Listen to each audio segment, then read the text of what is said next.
So there he is. Sebastian Vettel is on pole.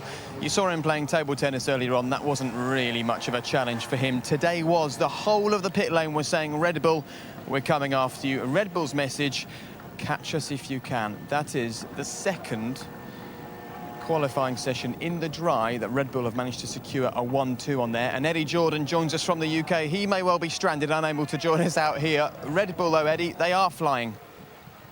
Well, it was very exciting. Probably one of the best qualifying we've seen for some time, but very emphatic.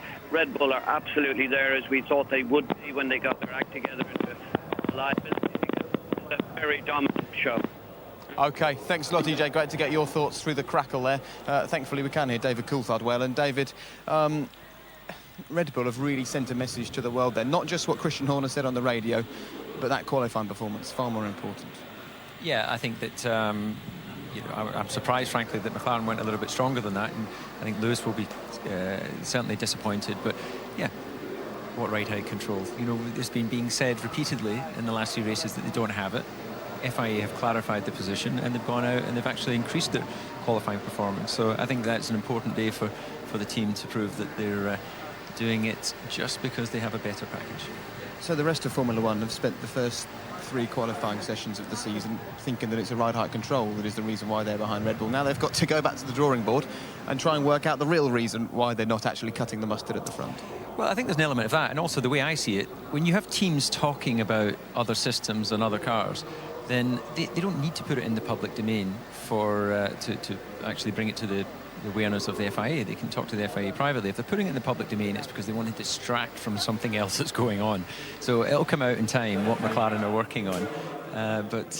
You know, with a great day, he'll be, that's Helmut Marko there, he will be talking to Dietrich Mateschitz, who's the owner of Red Bull, and they'll be basking in the glory of another great qualifying position there. I think Fernando, as we see there with Sebastian, will be quite happy with his third place qualifying position.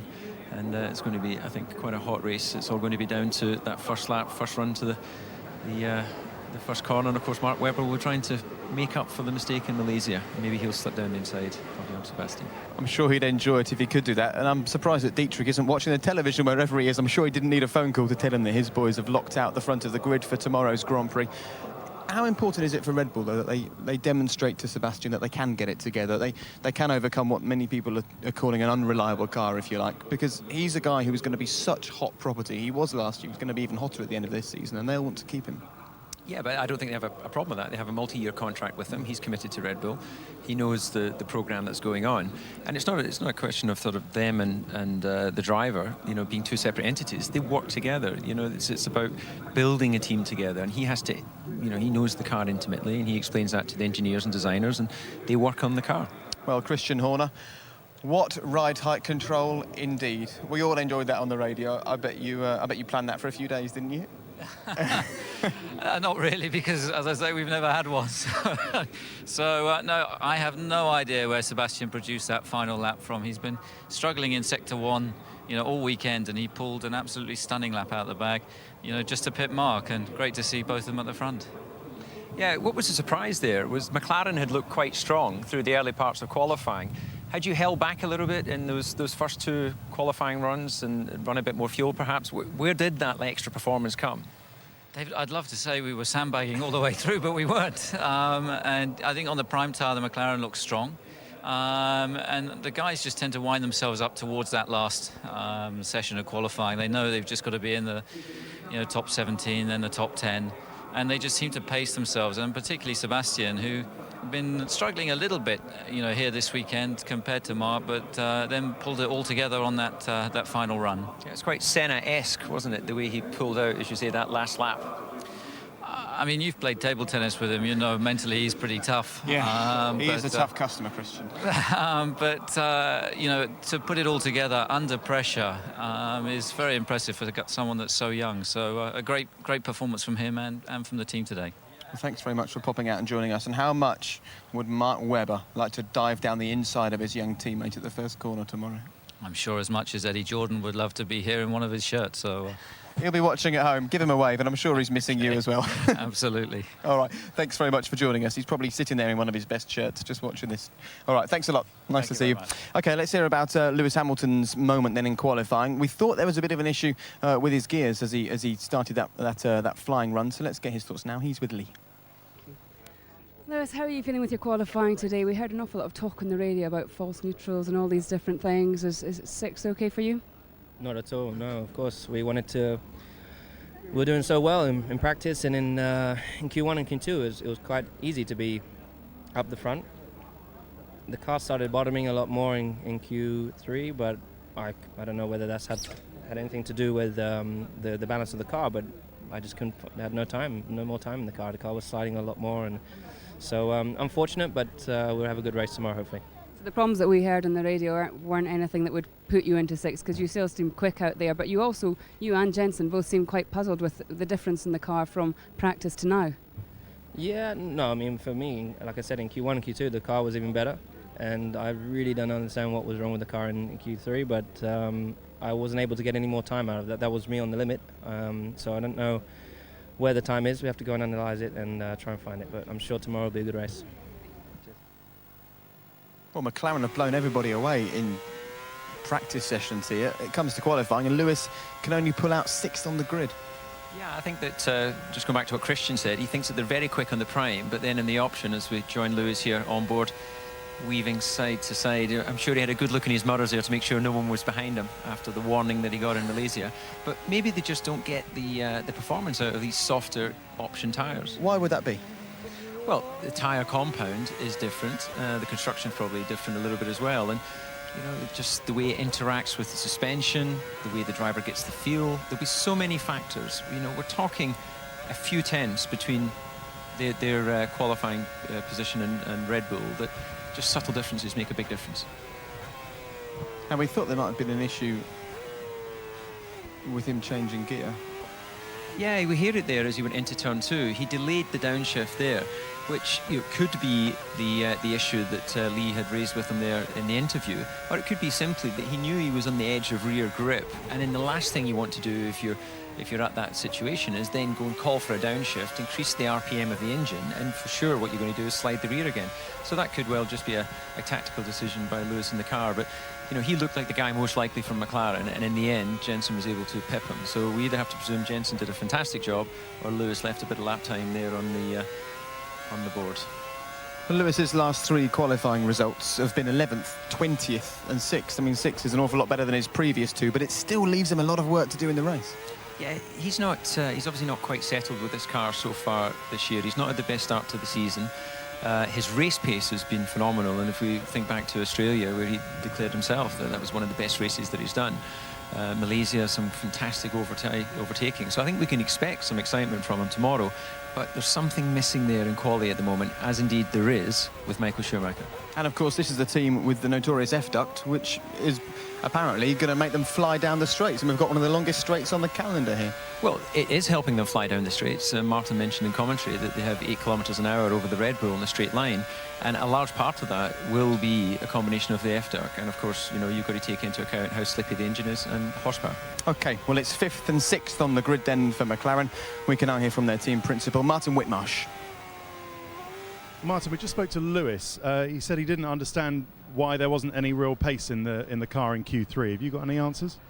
No, I think the first 2 sectors were within fractions of Vettel. We lost about 3 tenths in that last sector. I mean, we went backwards from Q2, so you can't do that at the highest level and expect to be on the front row. So a bit disappointing. We'll go and look at the data and see where we go from here.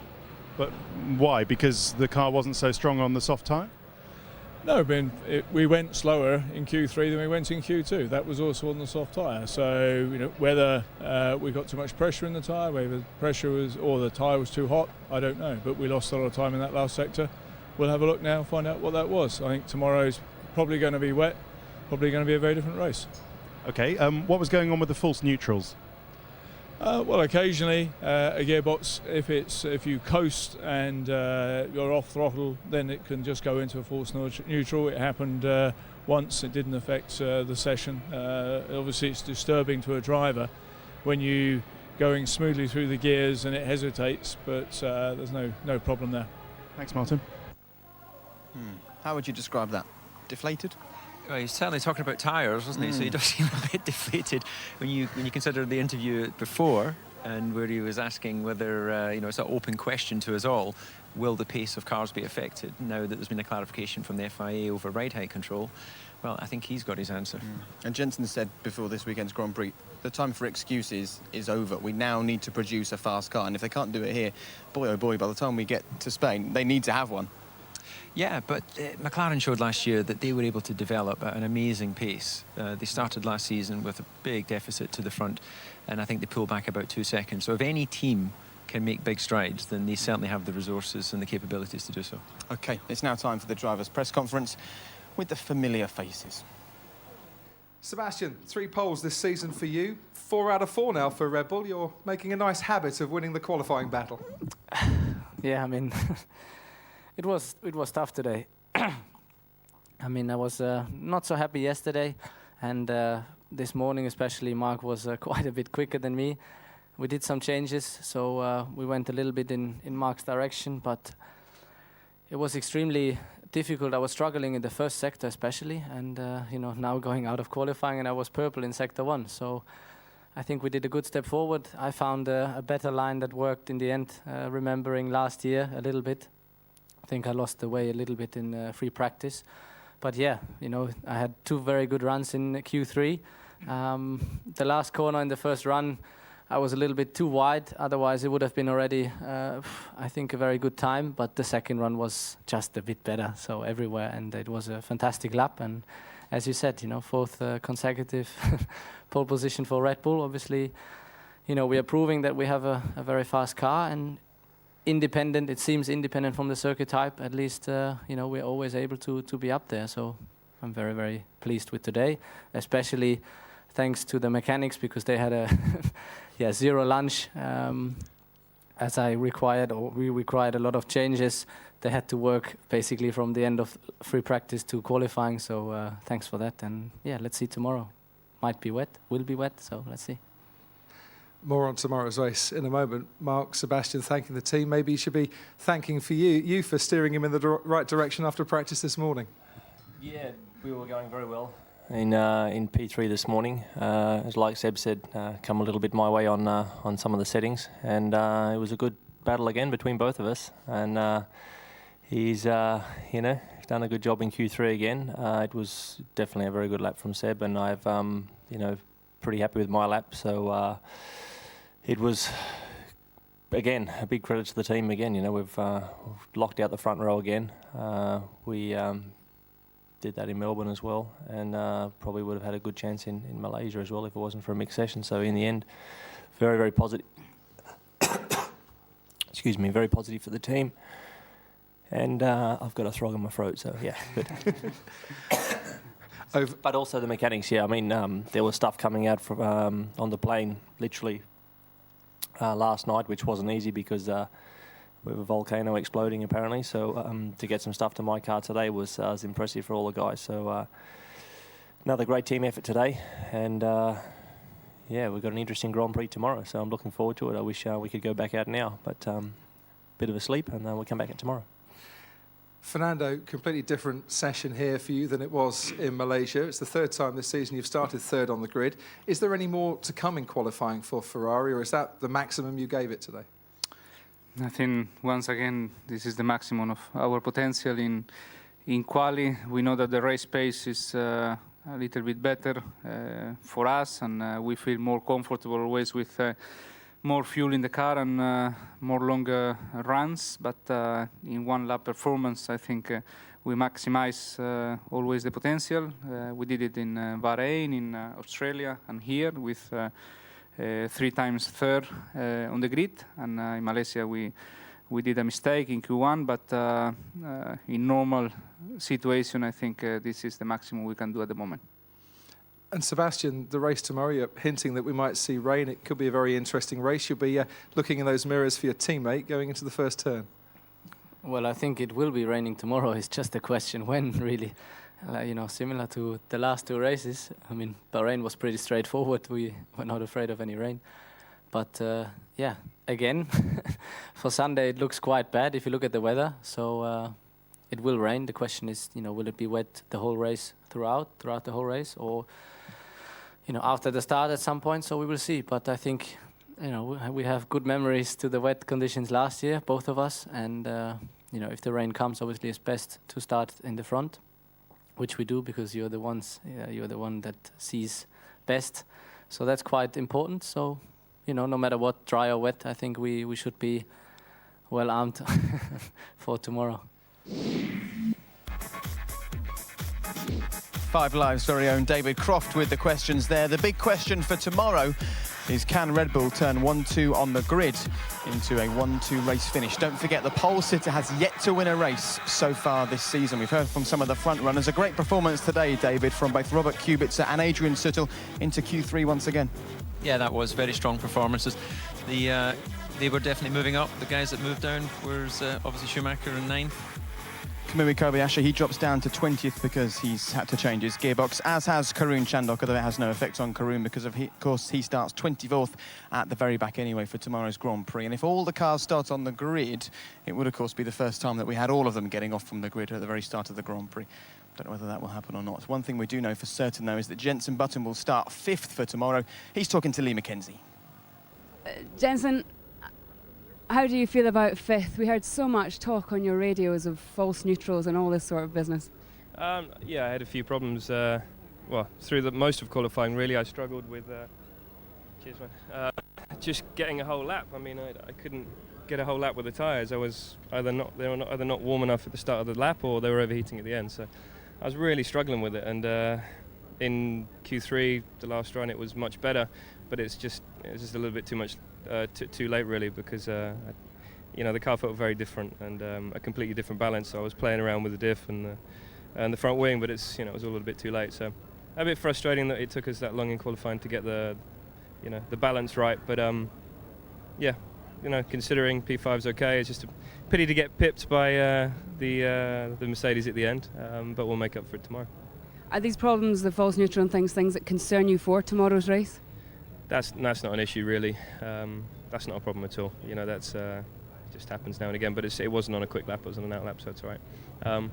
But yeah, I've really in qualifying. It started qualifying, as I said, I struggled with the balance, but it's got better at the end, which is promising for tomorrow. And if we can work with it a little bit more for tomorrow, we'll be okay. It's probably going to rain, but I think the car setup that we have on the car is probably good for the wet conditions. We haven't even discussed the weather yet, have we? That could really throw a spanner in the works for some of the teams. Now, I want a genuine and honest insight into the psychology of a Formula One driver now. Jenson Button, disappointed to be sitting 5th, or happy that he's now out-qualified his teammate 3-1 this season? Come on. Well, they're both world champions, but it's so important to be in front of your teammate that psychologically that's a huge boost to Jenson. He's actually been trailing Lewis most of the weekend, but the bottom line, where it really counts, he's in front of him on the grid, and that just gives you the confidence when you walk into the debrief. You get the first choice on where you're going to be making your pit stop, so that's a big psychological boost for him. Be interesting to know what Michael Schumacher's confidence levels are like at the moment. Let's just ride on board with Michael in this qualifying session just to confirm he qualified in 9th position, his teammate in 4th. Martin Brundle said at the start of the season he felt that Michael was driving within the limits of the car.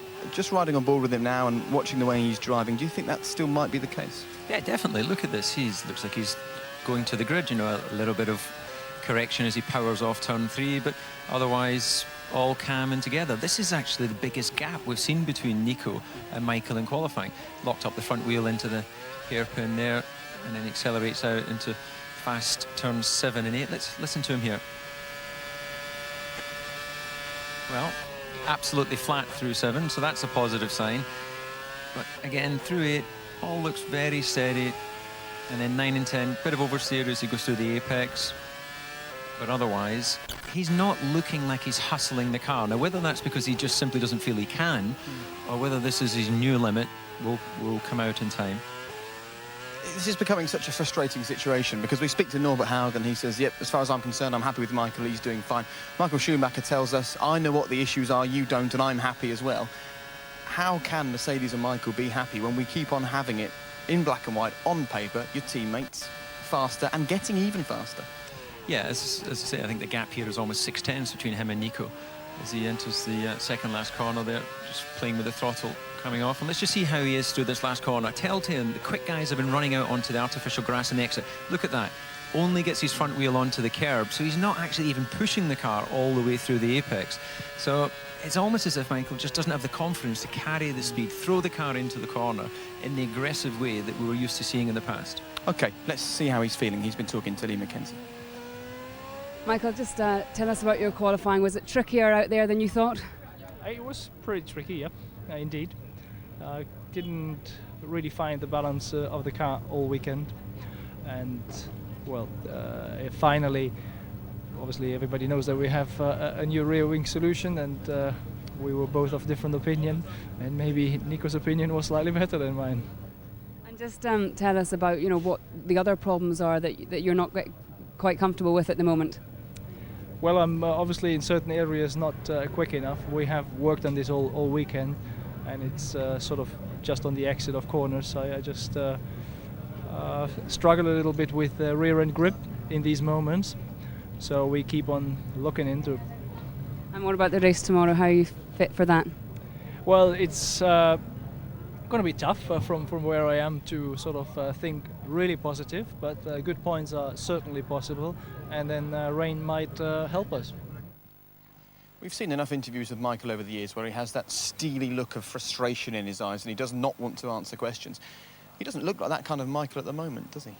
No, he looks very relaxed. That's the thing that's is a bit strange with this whole situation, because we're not used to seeing Michael being out-qualified by his teammate consistently, and we're certainly not used to seeing him look so happy to answer questions. You always saw in the past his answers were short, and his eye was always looking beyond you, ready to move on. Nico Rosberg said this week that Michael Schumacher's returned to Formula 1, that's what he wanted. I mean, are we going to have to just accept the fact that Michael has returned to the sport and that's all he wants, that's all he needs, is to be back in? That's enough. Well, I guess those people at home who are not fans of Michael are probably sick of us talking about him because he's not really running at the front. But the reality is he is such a big story, a 7-time champion coming back. We've never seen that before, and we're all curious to know, can he still deliver at that level? Evidence so far is he can't, and I guess if that continues, come the middle of the year, we won't even really mention Michael's performance. Well, you can't please everyone, but you can please the Nico Rosberg fans. Once again, out-qualifying Michael, and as Michael's confidence might be getting knocked, Nico's is just growing with every qualifying session, every practice session. Indeed, and what's going to be very interesting to watch is just how Nico's demeanour changes. You know, is he going to go and just use that to deliver consistent top-line performances, or is he going to start getting a little bit arrogant and a bit standoffish? So, you know, he's a young guy. We'll see how he develops in this new situation. One man who hasn't become arrogant with success is Sebastian Vettel. He's as smiley, as confident and as happy as ever. But he does have that steely determination of a world champion, you suspect, don't you? Yeah, I think you saw it when you were playing ping pong with him. Whenever he scored a point, he wanted to sort of really reference that. But just look at him here through turn 2. On the throttle before he gets to the apex, throws it down into turn 3. Look at the difference between the way he's working the wheel and what we saw with Michael. You can see the aggression as he turns into the corner. Then as we run with him on the brakes, let's see if he gets his apex. Well, he actually locks up a bit there. He'll have lost a little bit of time on exit, but he'll have gained a bit on the entry phase. Don't tell me the car's even faster. Well, he certainly dropped a little bit of time there, but listen here. Absolutely flat through there.